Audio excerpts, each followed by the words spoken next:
dikategorikan menjadi dua. Yang pertama zakat nak atau jiwa yang sering kita kenal dengan zakat fitrah. Yang kedua itu zakat mal. Dalam Al-Quran, menerima zakat fitrah dan zakat mal itu telah ditentukan oleh Allah Subhanahu wa Ta'ala. Terdapat 8 kategori. Yang pertama fakir. Fakir itu mereka yang tidak memiliki apapun sehingga hampir tidak memiliki apapun sehingga tidak dapat memenuhi kebutuhan sehari. Yang kedua itu miskin. Yang ketiga amil, mereka yang bertugas mengumpulkan dan mendistribusikan zakat. Yang keempat mu'alaf, atau mereka yang baru memeluk agama Islam. Yang kelima fuqara, hamba sahaya yang ingin membebaskan dirinya. Yang keenam gharim, individu yang berhutang untuk kebutuhan nyata dan tidak mampu melunasinya. Selanjutnya itu ada fisabilillah, mereka yang berjuang di jalan Allah. Dan terakhir ibn sabil, perantau yang tidak memiliki kebutuhannya selama perjalanan. Zakat ini dikelola oleh amil. Tugas amil tidak hanya mengumpulkan atau mendistribusikan zakat saja, tetapi mereka juga bertanggung jawab dalam mendidik dan membimbing masyarakat miskin yang menerima zakat. Pada masa khalifah, pengumpulan zakat dilakukan oleh pegawai sipil dan disalurkan kepada kelompok tertentu dalam masyarakat. Kelompok tersebut meliputi orang miskin, janda, hamba sahaya, dan hamba sahaya serta orang yang berhutang dan tidak mampu membayar. Untuk penghitungan untuk zakat mal ini dibagi menjadi 4. Pertama, zakat untuk harta yang berupa emas, perak, dan uang. Yang kedua itu hasil ternak. Ketiga hasil bumi. Keempat perdagangan, pendapatan, dan juga usaha-usaha. Untuk penghitungan zakat emas, emas ini harus jelas kepemilikannya, bahwa itu benar-benar milik kita dan telah kita miliki selama 1 tahun atau haul dan telah mencapai nisabnya yang dengan minimal nisab 20 dinar, dan jika diukur secara Indonesia itu setara dengan 85 gram emas murni. Dan kadar zakat yang wajib dikeluarkan itu 2,5%.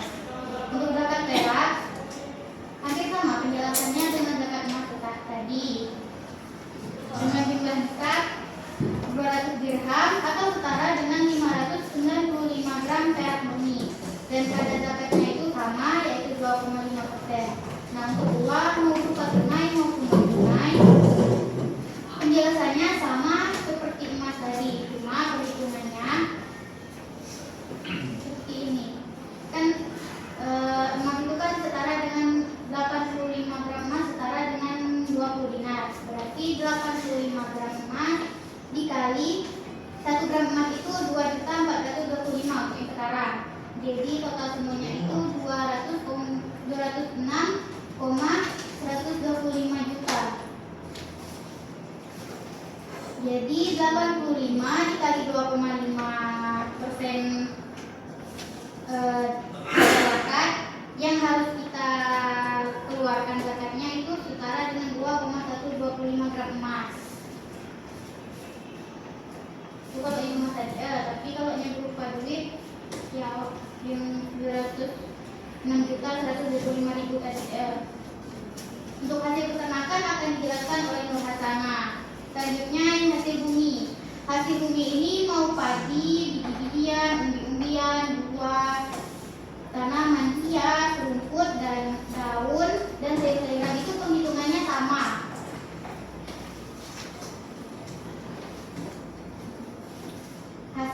Hasil panennya itu diukur setiap kali musim panen. Jika jumlah nisabnya mencapai 1.350 kg dengan persentase zakat yang perlu dibayar sebesar 10% apabila lahan yang bergantung pada curah hujan, sementara untuk lahan yang mendapatkan irigasi zakatnya adalah 5%. Dan untuk zakat perdagangan, pendapatan, dan usaha-usaha itu cara penghitungannya sama dengan penghitungan zakat emas. Mengapa demikian? Karena nilainya yang lebih tinggi dan lebih stabil dan menghasilkan zakat yang lebih besar. Mungkin sekian penjelasan dari saya. Ya gitu sama kayak apa?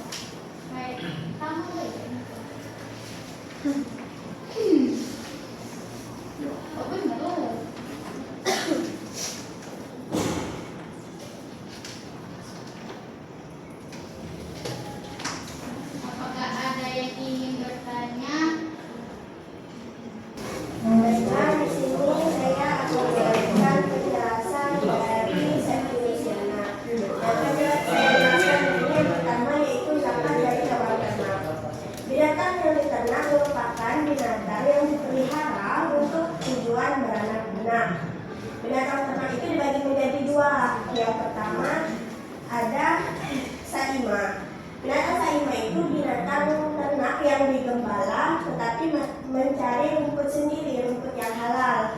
Sedangkan yang kedua yaitu adama unfa, yakni dia itu binatang ternak tetapi tidak digembala, tetapi dia diberi makan. Kemudian syarat-syarat mengenai wajib zakat ternak. Yang pertama yaitu mencapai nisab. Jikalau belum mencapai nisabnya maka belum wajib binatang ternak itu dizakati. Yang kedua, berlangsung selama 1 tahun kepemilikan. Jikalau haulnya belum mencapai 1 tahun maka belum dikenakan zakat. Yang ketiga, binatang itu termasuk saimah atau yang digembalakan. Yang terakhir itu binatang itu tidak dipekerjakan, karena jika binatang itu dipekerjakan maka tidak wajib zakat. Kemudian mazhab Hanafi dan Hambali berpendapat bahwa yang dimaksud dengan binatang ternak saimah itu ialah binatang yang mencari rumput sendiri guna berkembang biak dan badannya menjadi gemuk. Binatang yang berumput sendiri dianjurkan untuk dikeluarkan zakatnya karena dianggap sebagai harta benda yang tumbuh dan mendatangkan keberuntungan.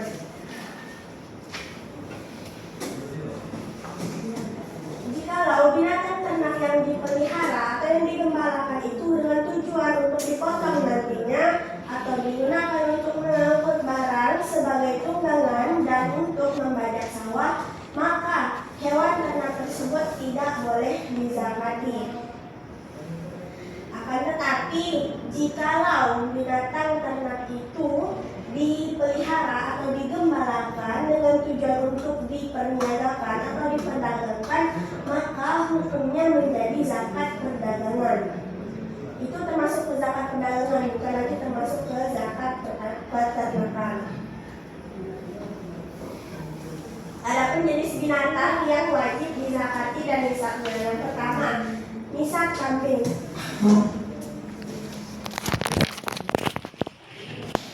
Yang pertama yaitu nisab kambing atau domba. Kambing atau domba dimulai wajib dizakati ketika ia berjumlah 40. Jikalau sudah mencapai 40 jumlah kambing atau dombanya, maka ketentuannya jika dia 40 sampai 120 ekor, nisab zakatnya 1 ekor kambing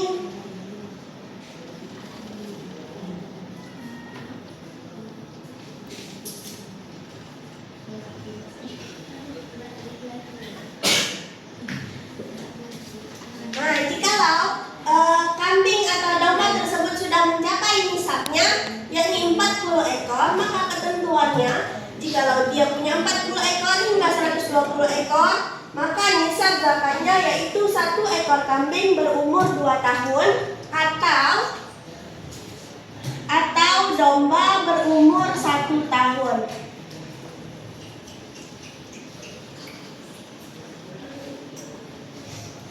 Begitu seterusnya ketika dia 121 sampai 200,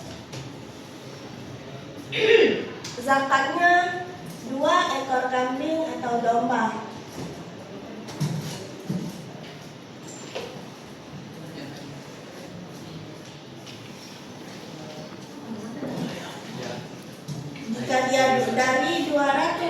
Jika dia mempunyai 200 sampai 399 ekor, maka zakatnya 3 ekor kambing atau domba.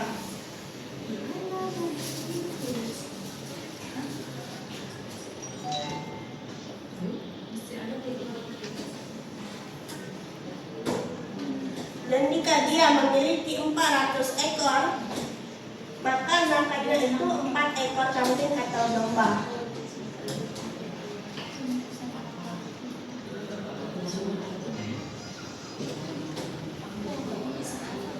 Untuk yang kedua yaitu nisab sapi.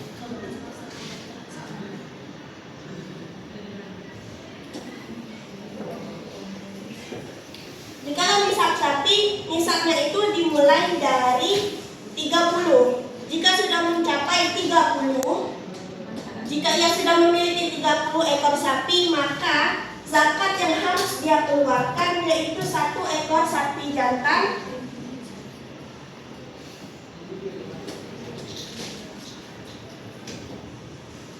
1 ekor sapi jantan atau betina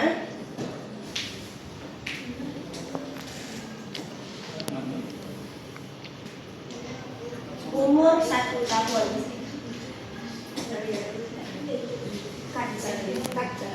Baiklah, untuk nisab sapi itu dimulai dari 30. Jika pemilik peternakan itu sudah memiliki 30 hingga 39 ekor sapi, maka wajib dizakati 1 ekor sapi jantan atau betina berumur 1 tahun. Nah, begitu seterusnya, ketika 40 sampai 59 zakatnya 1 ekor sapi jantan betina, terserah, itu umur 2 tahun. Yang ketiga, jika ia memiliki 60 hingga 69 ekor sapi, maka zakatnya 2 ekor sapi umur 1 tahun. Ketika dia punya 70 sampai 79, maka zakatnya 1 sapi umur 1 tahun dan 1 sapi umur 2 tahun. Yang kelima, jika ia mempunyai 89 ekor sapi, maka zakatnya 2 ekor sapi umur 2 tahun. Jika ia mempunyai 90 hingga 99 ekor sapi, maka zakatnya 3 ekor sapi umur 1 tahun. Dan terakhir, jika ia memiliki 100 hingga 109 ekor sapi, maka zakat yang dikeluarkan yaitu 2 ekor sapi umur 1 tahun dan 1 ekor sapi umur 2 tahun. Baiklah, untuk hewan ternak terakhir yang wajib dizakati itu nisab daripada unta. Nisab daripada unta itu dimulai dari 5 ekor. Jika pemiliknya sudah memiliki 5 ekor unta, maka wajib dizakati 1 ekor kambing. Begitu juga selanjutnya, jika dia punya 10 sampai 14 ekor, ia wajib zakat 2 ekor kambing. Jika ia punya 15 sampai 19, zakatnya 3 ekor kambing. Jika ia punya 20 sampai 24 ekor unta, maka zakatnya 4 ekor kambing. Begitulah seterusnya sampai jika ia punya 121 hingga 129 ekor unta, maka zakatnya 3 ekor unta umur 2 sampai 3 tahun atau sering disebut bintul labun. Baiklah, untuk selanjutnya yaitu zakat hewan ternak yang diperdagangkan. Untuk zakat hewan ternak yang diperdagangkan ini, zakatnya sama dengan zakat emas, yaitu sekitar 85 gram itu ambil dari 2,5%. Sama seperti kita zakat emas. Kemudian ada tata cara mengeluarkan dan menerima zakat. Cara kita mengeluarkan zakat yaitu sesudah kita hitung dengan sempurna zakat tersebut dan telah kita pegang harta benda yang akan dikeluarkan untuk berzakat itu, maka tetapkan hati dengan tulus dan ikhlas bahwasanya kita mengeluarkan zakat itu atas perintah Allah Subhanahu wa Ta'ala yang diwajibkan kepada kita. Lalu berniat. Bagaimana niatnya? Nawaitu an ukhrija shadaqatul mafruḍati alayya lillahi ta'ala. Itu untuk zakat pada umumnya, bukan zakat fitrah. Untuk zakat fitrah beda lagi niatnya. Yang artinya sengaja saya mengeluarkan sedekah ini pada diri saya sendiri. Sengaja saya mengeluarkan sedekah atau zakat ini yang difardukan atas saya sendiri karena Allah Ta'ala. Kemudian, bagaimana cara orang yang menerima zakat itu? Orang yang menerima zakat itu tentunya harus bersyukur kepada Allah Subhanahu wa Ta'ala dan juga mendoakan bagi yang memberi dengan niat adalah Allahu fima ataita wa baraka fima abqaita wa ja'ala laka tahura. Kalau untuk cewek itu tinggal dirubah jadi laki aja. Yang artinya, moga-mogalah memberi pahala atau ganjaran Allah Ta'ala kepada engkau pada barang apa saja yang engkau berikan, dan mudah-mudahan memberi berkat Allah kepada engkau pada apa saja yang masih tinggal pada engkau, kesucian bagi engkau harta tersebut. Kemudian ada zakat fitrah. Zakat fitrah sudah kita ketahui pada umumnya untuk pengeluaran zakat fitrah itu ada macam-macam. Zakat fitrah itu kan makanan pokok kita sehari-hari seperti beras, gandum, jagung atau yang lain sebagainya. Pokoknya makanan pokok di setiap daerah. Gimana takarannya? Takarannya itu satu gantang Arab, satu gantang fitrah. Kira-kira itu 2,3 kilo atau kita sempurnakan menjadi 2,5 kilo seperti yang kita lakukan setiap harinya. Kemudian niat untuk zakat fitrah. Niat zakat fitrah itu ada dua. Yang pertama niat untuk diri sendiri dan yang kedua yaitu niat untuk dirinya dan orang yang ditanggunginya. Misalnya itu untuk kepala keluarga. Kalau niat untuk diri sendiri itu niatnya seperti ini. Nawaitu an ukhrija zakat al-fitri an nafsi fardhan lillahi ta'ala. Artinya sengaja saya mengeluarkan zakat fitrah ini pada diri sendiri fardu karena Allah Ta'ala. Kemudian bagaimana niatnya jika ia mengeluarkan zakat untuk dirinya dan orang yang ditanggungkannya, yakni dengan berniat nawaitu an ukhrija zakat al-fitri wa an jami'i ma yalzamuni afaqatuhum syar'an lillahi ta'ala. Artinya sengaja saya mengeluarkan zakat fitrah pada diri saya sendiri dan pada yang diwajibkan dan pada sekalian yang saya wajibkan memberi nafkah